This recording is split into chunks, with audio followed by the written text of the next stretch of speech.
پاکستانی سیاسی تاریخ میں اس مرتبہ نئے آرمی چیف کا انتخاب سینیارٹی کی بنیاد پر کیے جانے کا امکان ظاہر کیا جا رہا ہے، جس کی بنیادی وجہ شاید یہ ہے کہ سینیارٹی لسٹ سے ہٹ کر تعینات ہونے والے زیادہ تر آرمی چیفز سیاست اور اقتدار کے شوقین نکلے، اور ان میں سے کئی ایک نے تو خود کو لانے والے وزرائے اعظم کی حکومتیں ہی الٹا دیں۔ پاکستان کی سیاسی تاریخ پر نظر دوڑائی جائے تو پتہ چلتا ہے کہ اب تک تعینات ہونے والے 16 آرمی چیفز میں سے صرف 4 کو سینیارٹی کی بنیاد پر لگایا گیا۔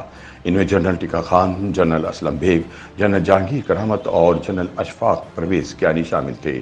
ایک اور دلچسپ پہلو یہ ہے کہ پاکستان میں مارشل لا نافذ کرنے والے چاروں آرمی چیفز اپنی تعیناتی کے وقت جونیئر شمار ہوتے تھے۔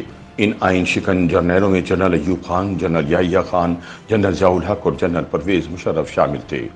قیام پاکستان کے بعد آرمی چیف لگنے والے پہلے 2 سربراہان کا تعلق برٹش آرمی سے تھا۔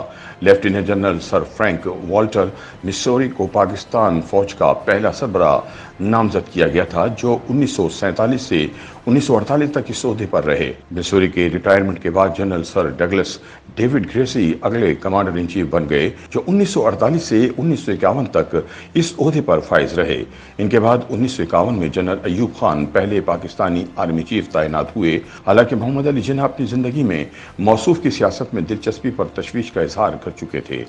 ایوب سینیارٹی لسٹ میں تیسرے نمبر پر تھا۔ 1958 میں سکندر مرزا کی جانب سے مارشل لا ایڈمنسٹریٹر بنائے جانے کے 3 روز بعد ایوب نے ٹیک اوور کر لیا اور پھر 1969 تک بطور فوجی صدر اقتدار سے چمٹا رہا۔ اس دوران 1958 میں ایوب صدر بن گیا تو اس نے جنرل موسیٰ کو آرمی چیف بنا دیا، جو جرنیلوں کی سینیارٹی لسٹ میں چوتھے نمبر پر تھے۔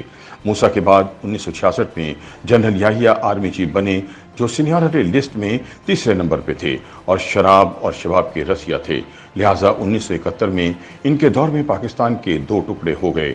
سانحہ مشرقی پاکستان کے بعد 20 دسمبر 1971 کو وزیر اعظم ذوالفقار علی بھٹو نے جنرل گل حسن کو آرمی چیف تعینات کیا، جو سینیارٹی لسٹ میں دوسرے نمبر پر تھے، اور انہوں نے جنرل ٹیکا خان کو سپرسیڈ کیا تھا۔ لیکن 3 ماہ بعد ہی گل حسن کے سیاسی عزائم بھانپتے ہوئے ذوالفقار علی بھٹو نے ان سے زبردستی استعفیٰ لے لیا۔ ان کی جگہ بھٹو نے 1972 میں جنرل ٹیکا خان کو فوج کا سربراہ تعینات کر دیا، جو کہ سینیارٹی میں پہلے نمبر پہ تھے۔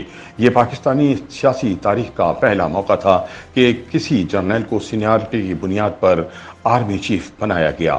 ٹیکا خان کی ریٹائرمنٹ کے بعد 1976 میں ذوالفقار علی بھٹو نے اپنی سیاسی زندگی کی سب سے بڑی غلطی کرتے ہوئے جنرل ضیاء الحق کو آرمی چیف تعینات کر دیا۔ سینیارٹی لسٹ میں 8ویں نمبر پر موجود ضیاء احسان فراموش اور آئین شکن ثابت ہوا۔ اس نے نہ صرف بھٹو حکومت کا خاتمہ کیا بلکہ انہیں ایک جھوٹے مقدمے قتل میں پھانسی بھی دے دی، جسے تاریخ نے جوڈیشل مرڈر قرار دیا۔ اگست 1988 میں جنرل ضیاء کے ایک طیارے حادثے میں بھسم ہو جانے کے بعد general Mirza Aslam Beg army chief بنے، جو سینیارٹی لسٹ میں پہلے نمبر پر تھے۔ یہ دوسرا موقع تھا کہ کسی جرنیل کو سینیارٹی کی بنیاد پر آرمی چیف بنایا گیا تھا۔ 1991 میں وزیر اعظم نواز شریف نے جنرل آصف نواز جنجوعہ کو آرمی چیف تعینات کیا، جو کہ سینیارٹی لسٹ میں دوسرے نمبر پر تھے۔ 1993 میں جنرل آصف نواز کی اچانک ہارٹ اٹیک سے موت کے بعد وزیر اعظم نواز شریف نے سینیارٹی میں 5ویں نمبر پر موجود جنرل وحید کاکڑ کو آرمی چیف تعینات کیا، جنہوں نے بعد ازاں ان سے اور صدر غلام اسحاق خان دونوں سے استعفیٰ لیا۔ اس کے بعد نواز شریف نے بطور وزیر اعظم 1996 میں جنرل جہانگیر کرامت کو آرمی چیف لگایا، جو سینیارٹی لسٹ میں پہلے نمبر پہ تھے۔ یہ پاکستانی سیاسی تاریخ میں تیسرا موقع تھا کہ کسی آرمی چیف کو سینیارٹی کی بنیاد پر تعینات کیا گیا۔ لیکن 1998 میں جنرل جہانگیر کرامت کی جانب سے نیشنل سیکورٹی کونسل بنانے کی تجویز کے رد عمل میں وزیر اعظم نواز شریف نے ان سے استعفیٰ مانگ لیا، جس کے بعد میاں صاحب نے اپنی زندگی کی سب سے بڑی سیاسی غلطی کرتے ہوئے جنرل پرویز مشرف کو آرمی چیف تعینات کر دیا، جو سینیارٹی لسٹ میں تیسرے نمبر پہ تھے۔ اس بدبخت جرنیل نے نہ صرف نواز حکومت کا خاتمہ کیا بلکہ 2 مرتبہ آئین شکنی بھی کی۔ مشرف وہ واحد آرمی چیف ہے جسے آئین شکنی کے جرم پر بغاوت کا مرتکب قرار دیتے ہوئے سزائے موت سنائی گئی۔